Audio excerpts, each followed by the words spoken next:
All right, we're good to go. All right, so the prompt this week is please discuss with your group members situations in which you have employed the various sources of power and influence referenced by Hackman and Johnson. Work to tie those experiences to your role as a leader or as a follower. Finally, discuss ways in which cultural difference may influence the way we interact with leaders and employ power. So there's different sources of power. So which ones do you guys use the most? Well, I said that I think it can be really easy to use coercive power just because it's like an easy way to get control of a situation, and it's kind of just human nature sometimes to try and control people like that. But I think like reward power is definitely a good one to try and use, trying to motivate people instead of like scaring them or punching them. But then I also said that I think it's definitely all situational, kind of like we said last week. Right, I agree. Sometimes I can be like a referent power, which is like role model power. Kind of lives with me right now. So I'm kind of a role model to him. So I use my referent power and telling him what to do is good, what's not good. Do that. And like you said, it all depends on the situation. Sometimes I can be like expert power more than like the new people that just started. So I'm like an expert power to them to show them what's going on at work. Yeah, I agree. I use expert power all the time in my role at work, just because, you know, they kind of don't look up to you until they know that you know what you're doing. And I think that's just kind of an easy way to get respect, is to show people that you know what's best, and then they'll follow your lead easier. Yeah, I agree with that. I think that I use that at my work the most probably as well, just because I'm the person that's trying to tell them like this is what we can do. So like I'm the person that knows all of those details. They're kind of relying on me to give them that feedback. Mm-hmm. I mean, at least currently, I mean, I do tend to use that collaborative, leadership style quite a bit, because I kind of tend to see myself as like a mediator between like part of my staff and my management. So a lot of times it's my management asking me for a solution on something that actually involves my staff below me, to really kind of figure out what the best consensus is, to kind of figure out what we all agree on. And then once we all come to a conclusion, then I kind of take that to my managers. And I don't know, it tends to work out best instead of me just trying to decide what's going on, since it's worked out better in the my recent attempts than just trying to decide what to do. So is referent power almost like leading by example? By being like the whole role model power? Right, yeah, I guess leading by example would be like the best. However they just look at you, basically. I think so. Yeah, I feel like referent power. It also. I know whenever I go into a new job, so it's just a matter of kind of picking out that person that you can tell does their job correctly, and kind of trying to mimic that. So definitely something to be said about just kind of that lead by example situation.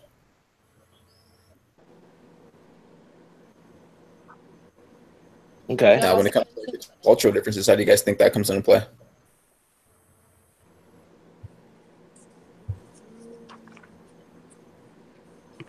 Well, one experience I had a couple years ago was that my boss, everyone liked him and everybody had fun around him, and like the jokes were there, the shifts were fun, but nothing got done.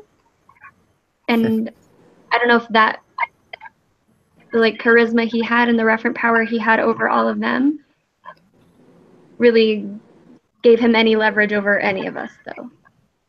It's kind of what I feel about referent power. I think it's one of those maybe that just depends on the situation, like what you're viewing them as a role model for. So if you're viewing them as a role model for being like a nice person, maybe you're not going to want to listen to them as much, where if you're viewing them for like their hard work or something, then you're going to maybe look at them differently. I agree with that. That's true.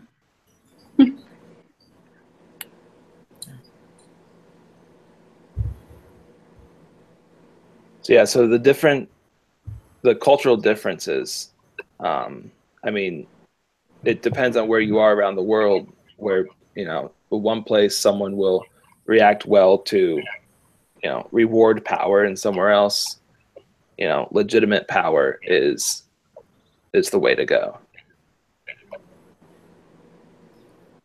That's totally true. It just depends on what their cultural norms are and what everyone's used to seeing. So if there's like in the high power, low power, all of that stuff, that plays into account which power they're gonna use the most. I feel like the expert power and things like that are gonna be in higher play if there's like high power. As a follower, sorry, go ahead. As a follower, I tend to like expert power, like respect that, follow that more so than the other powers. Just 'cause I'm like, oh, they know what they're doing. I'm gonna do what they're doing. So they kind of have the power on me. Yeah. I don't know. What were you if I gonna want say, to Grace? sound like I know what I'm doing, I definitely go towards the expert power. The more I understand the job and the information, the better. I definitely agree with that. I was just gonna say, like, in the book, there's like that chart where it shows you like the costs and benefits of each, and legitimate power is really the only one that mentions culture.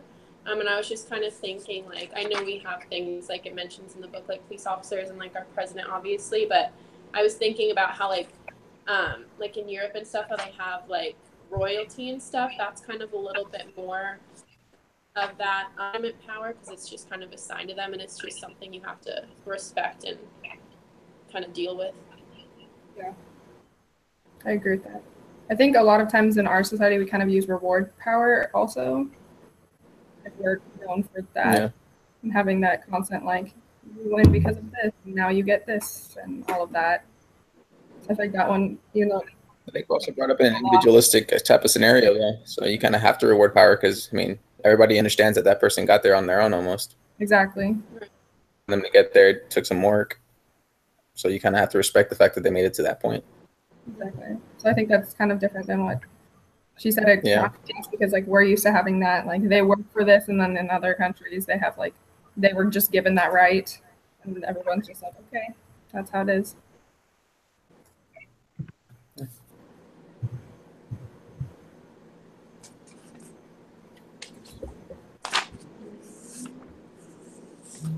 So Jose, I think you mentioned it a little bit about the individualism versus collectivism.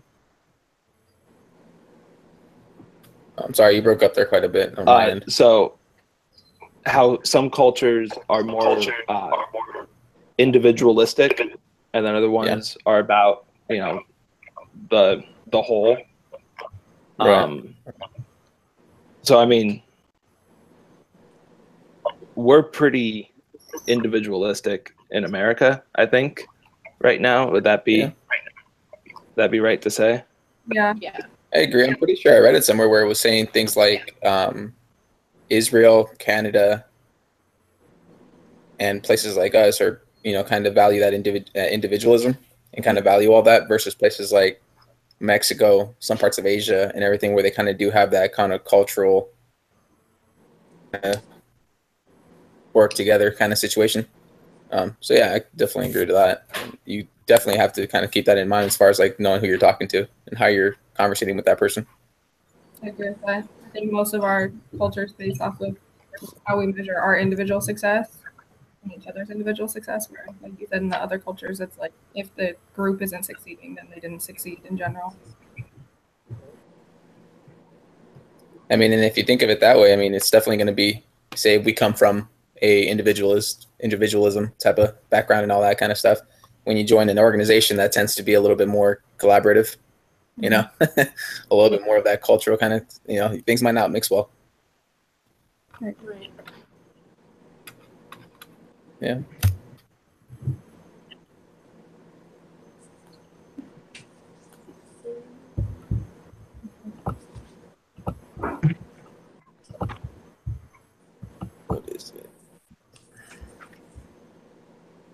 What do you guys think about information power and ecological power?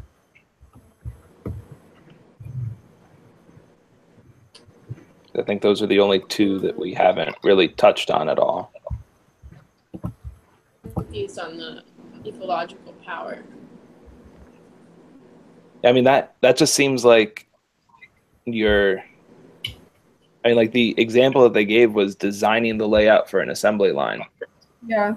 So, I mean, that doesn't really seem like the same type of power that like the other ones we're talking about.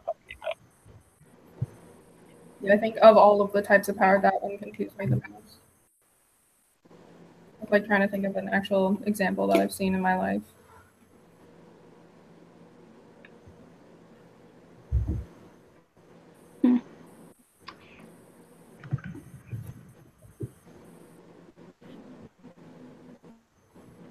Yeah, I feel like informational power is kind of like the loser stepbrother of expert power, because the experts will have all of the knowledge and keep building on top of that and keep power over the people who maybe are more novice, like over a long period of time. And then when you're just teaching someone something that only goes so far, then you're not learning anything, and that power that you have will diminish just because they'll learn the same amount of things as you. That's just kind of how I view informational power. Do you see anybody having like an issue with that type of power? I'm trying to think of a scenario where that wouldn't come in. Well, for what I think of when I think of that is going from like shift supervisor to like store manager or like district manager, because then your store manager at the time loses their informational power when you get promoted and learn the same thing as them. You know what I mean? Okay. Because then you become equivalents and you have to use a different kind of power to be respected by someone who's considered your peer. I don't know. Am I like totally off there? No, I think that makes a lot of sense. No, yeah, I'm just trying to process. I think I was kind of thinking it would be something like that, or like maybe even the opposite, when you go down a position, because then you had that information, now you don't have it, and the other person in charge of you has that exact information you had. So maybe that's harder, right? Because you know that exact knowledge, even though you're not in a higher position now. It almost kind of seems like that's like an unhealthy like use of power, because it's basically like you have power over people because you have information that they don't have. Yeah. And that's kind of the only reason you have power, is because they just haven't been made aware of something, which just seems like it's maybe not the best way to lead people. I agree. That's true. Just like leading the blind. Yeah. Yeah. I could see that one being one of those that it makes like a corrupt leader, because they're just withholding that information so they stay in charge and tell it as needed. And Okay. Everyone's kind of just like, oh, this is what you need to know, and then they just little by little let people understand what's going on. Yeah, because how valuable would that information be if one follower is looking for it and then all the leaders had it? One leader just had it, that one person, because it'd be so abundant with so many more leaders that have that information that it wouldn't be necessarily so important. Like that.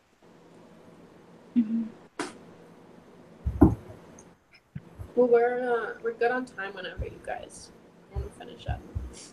I just don't want us to go over. I think we pretty much covered everything. Did we? Yeah.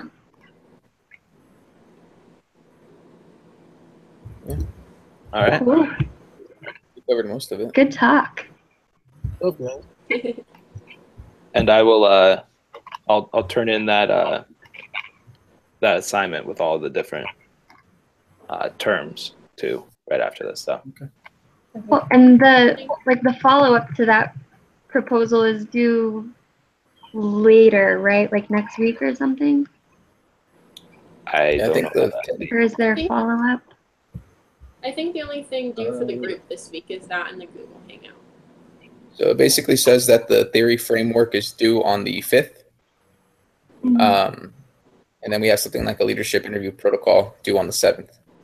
And then from there on out, we have things due on the 10th. I think that's individual though. Yeah. Yeah. So I think the terms come into play later. Okay, I see. Yeah, we don't even follow up with that, what we're turning in today, until like 3 weeks from now. Okay, cool. I'm not worried about it then. Awesome. All right. Cool. All right, guys. See you guys next week. Have a good See you day. next week. See you later. Be safe.